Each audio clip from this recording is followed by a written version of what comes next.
Shalom sahabat yang baik hati, salam sehat selalu bagi kita semuanya. Marilah kita bersatu di dalam doa. Ya Allah yang kami sembah, yang kami muliakan, yang kami puji di dalam kehidupan kami. Kami bersyukur kepadamu ya Tuhan, Engkau sungguh sangat baik, memberkati, menyertai kami. Saat ini kami hendak merenungkan firman Tuhan. Anugerahkan kepada kami Roh Kudus-Mu ya Tuhan, memimpin kami, memberi hikmat bagi kami dalam merenungkan firman Tuhan. Amin. Firman Tuhan bagi kita pada hari ini tertulis di dalam kitab Injil Lukas 14 ayat 13 sampai 14. Tetapi apabila engkau mengadakan perjamuan, undanglah orang-orang miskin, orang-orang cacat, orang-orang lumpuh, dan orang-orang buta. Dan engkau akan berbahagia, karena mereka tidak mempunyai apa-apa untuk membalasnya kepadamu. Sebab engkau akan mendapat balasnya pada hari kebangkitan orang-orang benar. Alai jumpa mabuat si panganoko, pioma akan napugus, akan namartihas, napapang dohot nama pitung. Jadi martua mahodisi, aidang tarbalos nasi day tuho. Alai marbalos doi tuho sogot di haheheon ni akka partigor. Siapa yang harus diundang? Ketika kita membaca Injil Lukas 14 ayat 12 sampai ayatnya yang ke-14, ini satu perikop yang berbicara di mana Yesus mengajarkan hal kerajaan Allah itu lebih penting daripada status. Dan ia memberitahu tuan rumah agar tidak bersikap eksklusif tentang siapa yang diundangnya. Sebab Allah membuka kerajaannya untuk semua orang. Jika kita perhatikan pada pesta begitu, atau ketika kita mengadakan pesta, tentu semua kerabat kita undang.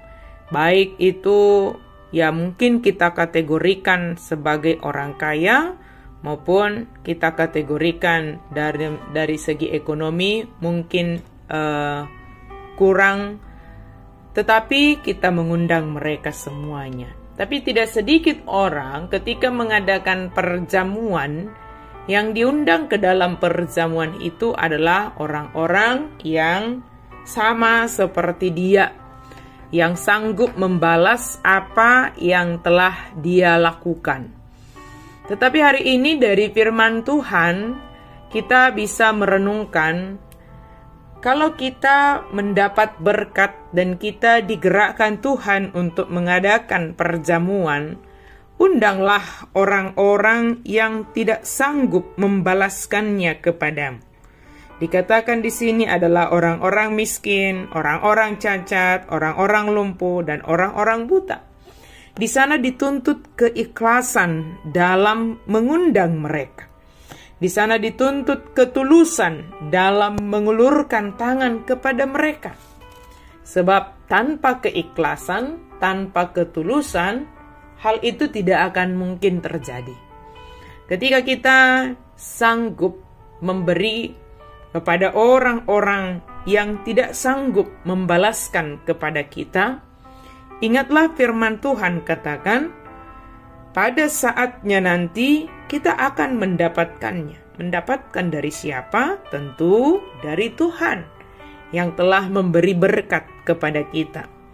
Sebab apa yang ada pada kita itu bukan hanya untuk kita sendiri, tetapi kita dipakai Tuhan untuk menjadi saluran berkat kepada orang-orang yang tidak mampu. Maka sahabat yang baik hati, bagaimana kita memahami ketika kita memberi atau mengadakan perjamuan, itu karena kita telah menerima dari Tuhan. Apa yang kita beri adalah apa yang kita terima dari Tuhan.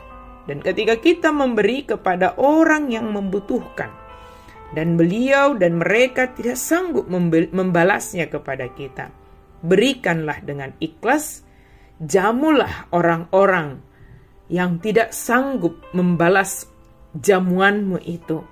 Maka Tuhan akan melihat hatimu, maka Tuhan akan membalaskannya. Dikatakan pada hari kebangkitan orang-orang benar. Mari kita semua tergerak, mungkin bukan hanya soal membuat perjamuan, tetapi soal memberi. Hatimu tergerak untuk memberi, berilah dengan ikhlas, sebab engkau telah menerima dari Tuhan.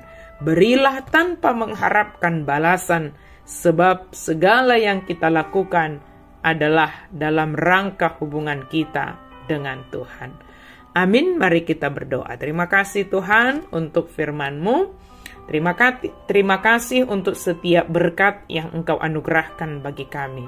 Gerakkan hati kami Tuhan, untuk dengan tulus, dengan ikhlas, untuk peduli kepada orang-orang di sekitar kami, mengulurkan apa yang ada pada kami yang berasal dari Tuhan, sehingga kami boleh menjadi berkat bagi mereka. Terima kasih ya Allah, dalam nama Yesus kami berdoa dan bersyukur.